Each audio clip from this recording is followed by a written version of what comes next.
Some people, when I joined Sky News as social affairs editor in 2014, reacted as if I had accepted a job as Rupert Murdoch's personal spokesperson.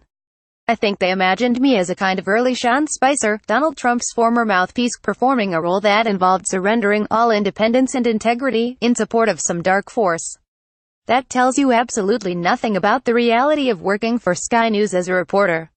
The output on the channel, which is as highly regulated and impartial as every other, has about as much to do with Murdoch as the content of The Handmaid's Tale.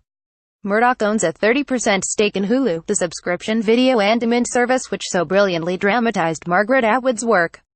At least he did. We now know that his share in Hulu, as well as his stake in Sky News, along with a bid to own it outright, will be passed to Disney in the deal announced last week.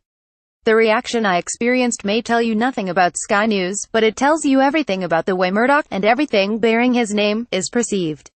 Sky people I know are increasingly confident that the Murdoch takeover bid, currently before the Competition and Markets Authority, a position unchanged by this new Disney deal, will go through. If it does, it is in spite of the political toxicity surrounding his name. There is no legal or factual basis to oppose the deal. Lawyers have insisted the opposition is political, and the politics go deep. My sources at Sky News are conflicted about the Disney deal. On the one hand, it solves the how do you solve a problem like Murdoch element to the takeover of Sky. That puts my journalist colleagues in a seemingly more secure position, not least after, in what seemed to me like an undignified move, Sky threatened to close down the loss-leading news channel if closure would help the bid go through. On the other hand, one thing that's certain is that Rupert Murdoch loves news and sport. One thing I did glean from my time at Sky News is the extent to which he takes a keen interest in it, and the fact he would like it to be more lively and feisty.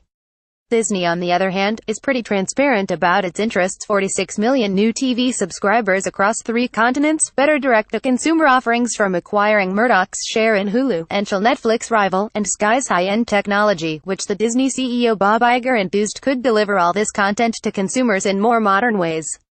These features of the deal, attractive from Disney's perspective, are outlined in a statement on the company's website.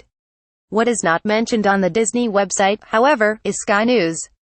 Not once did I mention the news channel as loss-leading. Who knows how much Disney will value the journalists it is inheriting in this deal.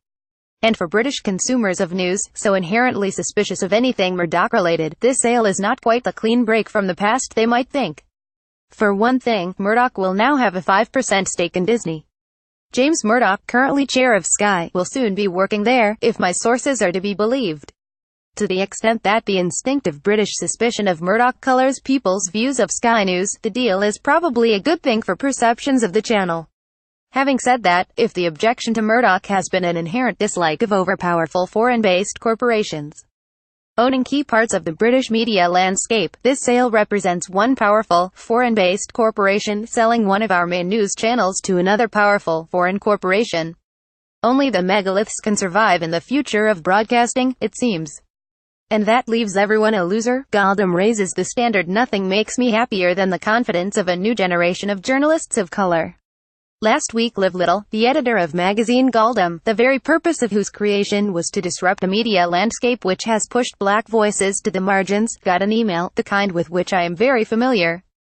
It was from another journalist seeking to free ride on the cultural credibility and insight that the Goldum team have acquired, for his own work. The Evening Standard wanted him to write a woke guide to Xmas, tips for the average white dude, written by an average white dude. Little's response was superlative. First, she published the email, thereby letting others know the audacity of the kind of requests she receives all the time. Second, Goldum published its own deliciously sarcastic How to Have a Woke Christmas, complete with a man wearing a straight-outta Lapland jumper. Why not just throw the N-word into Hark the Herald Angels Sing? I mean, if Jays can say it. Charlie Brinkhurst, the deputy editor at Goldum, then appeared on Newsnight, asked to justify the magazine's approach. It shouldn't need justifying. If an average white dude wants to write a woke guide to Christmas, then he should not need to borrow from Goldum. And if he wants to borrow from Goldum, then it's not an average white dude's guide to Christmas after all, is it? As with all things cultural appropriation related, the objection is not that all things woke are the intellectual property of black journalists, or that we are somehow out to police other journalists' content. It's the context, as old as race itself it seems, where people of color originate ideas, originality, and innovation, and someone else takes credit. Enough is enough. Mail's unwanted posters. Dominic Grieve, the Tory rebel behind Theresa May's Commons defeat on the EU withdrawal bill, was in fine fettle after the drama of last week. I was on a panel with him at the Human Rights Lawyers Association Review of the Year, where he received a standing ovation from a room of human rights lawyers for taking a stand in favor of accountability. I should have known how serious things were for him when I saw this. For a conservative to be loved in the human rights community is to be equally and oppositely reviled by the populist right. Apparently the former Attorney General has been receiving death threats. It's not surprising when you look at the Daily Mail's front page last week, which one journalist described as akin to placing a large wanted poster on their front page. It was very much in the vein of the Mail front page that cast our senior judiciary as enemies of the people, because they had the audacity to apply the rule of law to the Brexit process. It's also in a context where Jo Cox, an MP, was by someone who disliked her liberal views. The Mail says it thinks Brexit will make Britain a better country, but it clearly has no intention of leading by example.